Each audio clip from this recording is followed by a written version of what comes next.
All right. Hey, everybody. Sorry, I was a little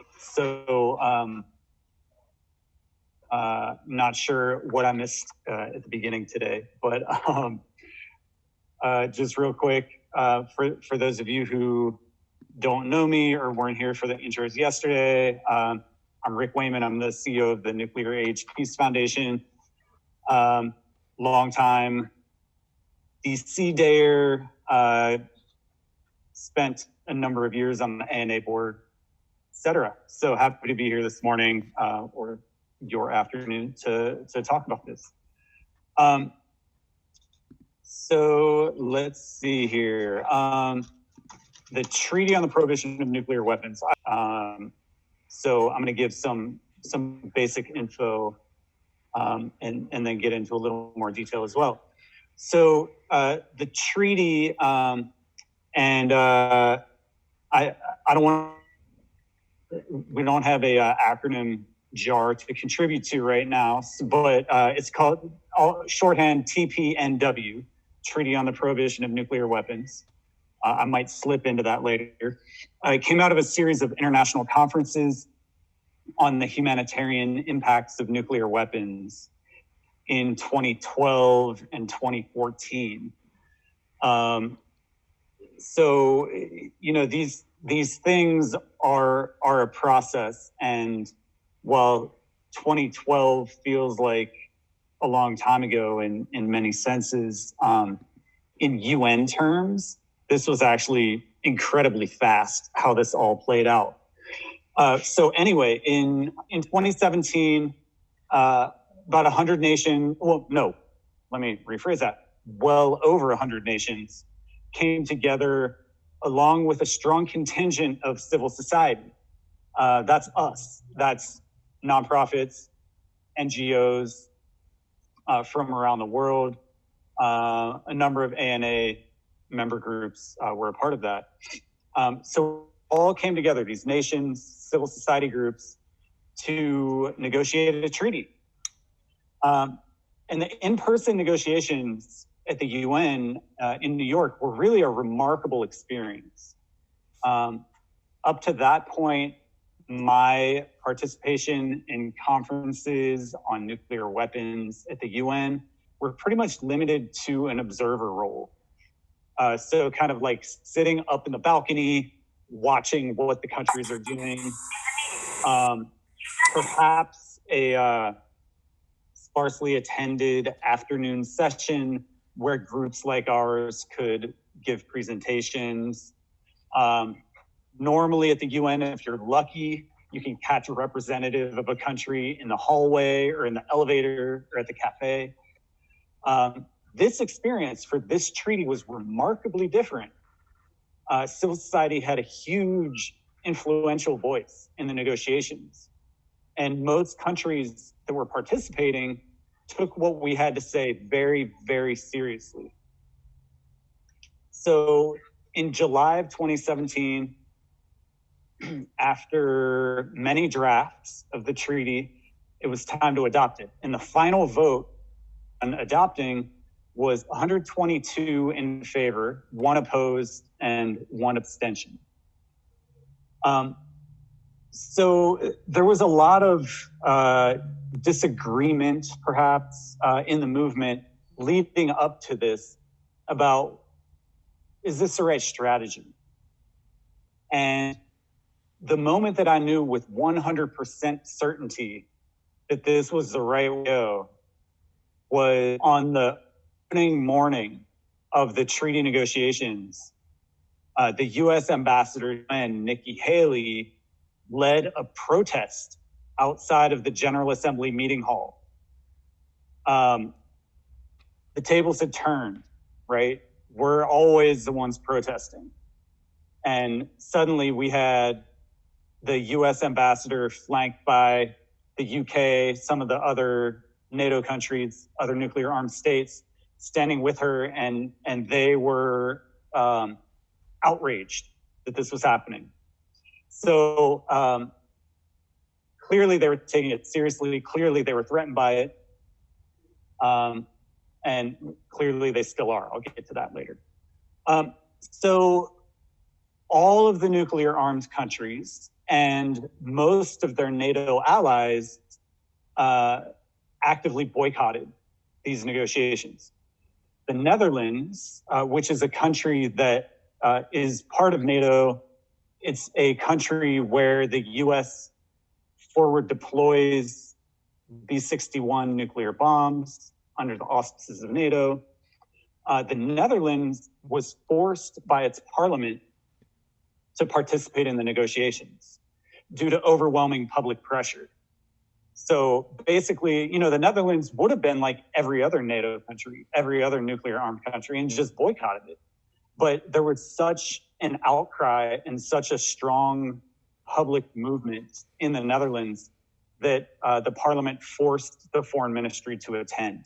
So even though they were the only country that voted no, ultimately on the treaty, it was truly remarkable that they were forced to come at all. So that's just kind of, I mentioned that really just to, first of all, note that there are some small cracks in the armor of NATO and the nuclear armed alliances, but also as a demonstration of what public pressure can do. And just another note on nuclear armed countries' opposition to this treaty, it continues today. Some of you may have heard the US recently sent a letter to the countries that have ratified the treaty, strongly encouraging them to withdraw. So, they still are very worried about what this means for the future of them retaining their nuclear weapons indefinitely. So some details about the treaty. And the treaty is,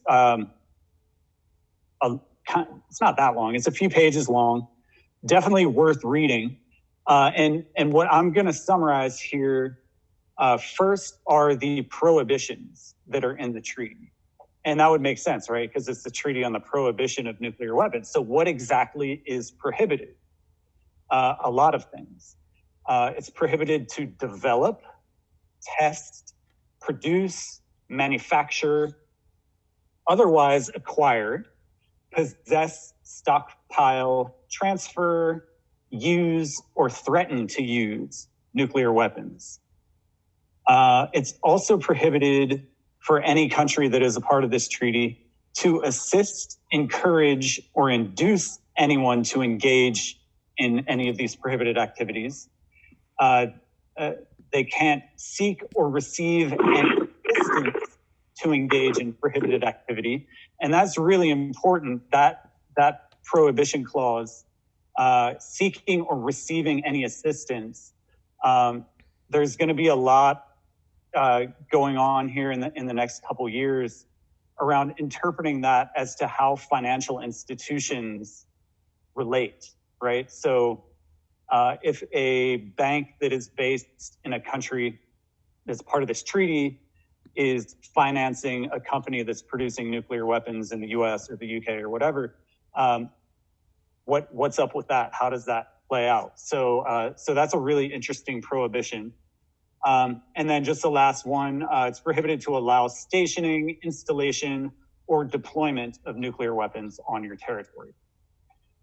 So kind of the way that I conceptualize this or break this down in kind of the ANA frame is that the prohibitions are particularly in the interest of the peace pod. And I think that the prohibitions really go to support the peace pod's messaging. So the other part of the treaty, and I'm all about prohibiting nuclear weapons, and these prohibition items are fantastic. But I'm just such a huge fan of this other part of the treaty, which is what are called the positive obligations of the treaty. So the treaty is not just, you can't do this, you can't do this, you can't do this, you can't do this. It's also, you have to do this, you're required to do this. If you have enough funding in your national budget, you have to do this, et cetera. So here are the positive obligations: to provide age and gender sensitive assistance to victims of nuclear weapons use or nuclear weapons testing or nuclear weapons production. That includes medical care, rehabilitation, and psychological support. Countries must provide for victims' social and economic inclusion. Countries must engage in environmental remediation of contaminated areas. They must provide technical, material, and financial assistance to states parties that have been affected by nuclear weapons use or testing. And each state party, and a state party is kind of a UN term that is weird. It means a country that is a part of the treaty, that has joined the treaty, that's ratified the treaty. So each state party in a position to do so shall provide assistance for the victims of the use or testing of nuclear weapons. So just a quick example, let's just say Austria, right? Austria is a country that is a part of the treaty. They're a state party to the treaty. And they're a fairly wealthy country, relatively speaking. So one of the requirements by being a part of this treaty is that they need to provide assistance to, let's just say, small island nations in the Pacific that are also part of the treaty that have been subject to nuclear weapons testing back in the 50s and 60s or 70s or 80s or 90s. So that's a summary of the positive obligations. And those are, like I said, really compelling, I think, to all of us, but especially the Green Pod. Think about what it would mean for your work at your sites if the United States had these legally binding options for environmental remediation and victim assistance. Incredible, but I mean, it's a humane thing. And going back, I said the origin of this treaty was in these international conferences back in 2012 and 2014. And those were, shorthand for those conferences was the humanitarian impacts conferences. And that's exactly what this treaty is, first of all, trying to fix through the positive obligations and prevent any future humanitarian catastrophes through the prohibitions. So you probably heard that less than a month ago, Honduras became the 50th country to ratify the treaty.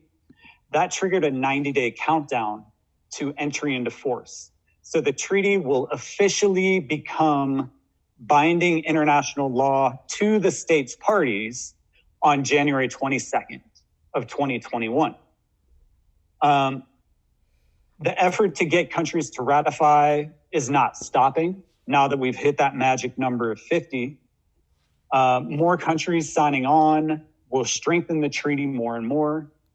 It will increase the normative pressure on the nuclear armed and their allied countries. So what does it really mean? Like I said, this treaty will be binding international law for the countries that have ratified it. When additional countries ratify it, it will apply to them starting 90 days after their ratification. It's likely not technically violating this new international law for a country like the U.S. to continue behaving as they are. Although that's going to be kind of an emerging legal argument as well, and that's something that I could see ending up in the International Court of Justice at some point. But it is definitely accurate for us to say that as of January 22nd, 2021, nuclear weapons are prohibited under international law. So that is the big day. That's the day the treaty will enter into force. We have ICANN partner organizations all around the world planning events for this day. And yeah, that's it. That's kind of the basic overview. Happy to take any questions or any clarifications, etc. Okay, yeah. So there was a question that came up in the chat. Can NATO countries join even if they stay in NATO? So that is a very interesting question. Indeed. And it's going to be a little tricky. There was an article a couple weeks ago that was sort of criticizing the new treaty in the context of like how it's alienating NATO and stuff like that. And it was using the Netherlands as an example. And it was like, the Netherlands can't join this treaty because if they do, then they would no longer be able to sign on to joint NATO letters that threaten to use nuclear weapons. Kind of the point, right? But anyway, it depends on the specific NATO country.